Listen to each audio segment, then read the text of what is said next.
যুক্তরাষ্ট্রের president Donald Trump ও রাশিয়ার president Vladimir Putin Ukraine যুদ্ধবিরতি নিয়ে আলোচনা শুরু করবেন শিগগির। যুদ্ধবিরতি আলোচনা করতে এই দুই শীর্ষ নেতা বৈঠকের জন্য সৌদি আরবকে বেছে নিয়েছেন।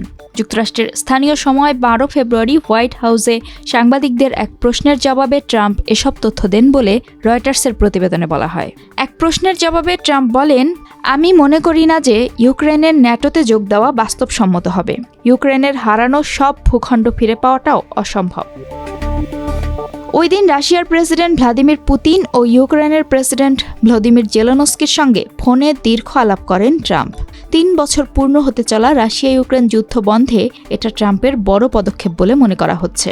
যুদ্ধে ইউক্রেনের সবচেয়ে বড় সামরিক, অর্থনৈতিক এবং কূটনৈতিক সমর্থক ছিল বাইডেন প্রশাসন। তবে ট্রাম্প এই যুদ্ধের বিরোধী। এই যুদ্ধ শেষ করা তার অন্যতম নির্বাচনী প্রতিশ্রুতি।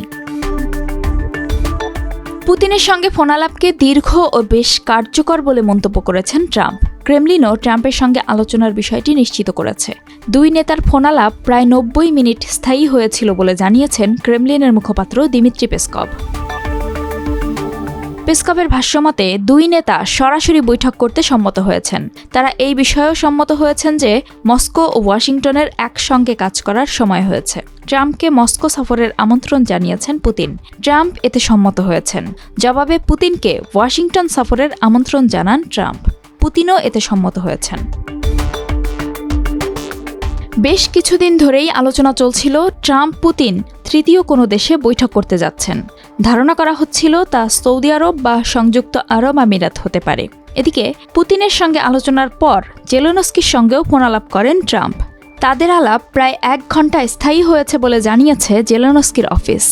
রুশ সংবাদ মাধ্যম আরটির প্রতিবেদনে বলা হয়, জেলেনস্কির সঙ্গে আলাপের পর নিজের মালিকানাধীন সামাজিক যোগাযোগ মাধ্যম ট্রুথ সোশ্যালে এক পোস্টে ট্রাম্প লিখেন, জেলেনস্কির সঙ্গে সবে কথা বললাম। পুতিনের মতো তিনিও শান্তি চান। একই পোস্টে ট্রাম্প এটাও জানান, আগামী 14 ফেব্রুয়ারি মিউনিখ নিরাপত্তা সম্মেলনের ফাঁকে জেলেনস্কির সঙ্গে যুক্তরাষ্ট্রের ভাইস প্রেসিডেন্ট জেডি ভ্যান্স ও পররাষ্ট্রমন্ত্রী মার্কো রুবিও বৈঠক করবেন।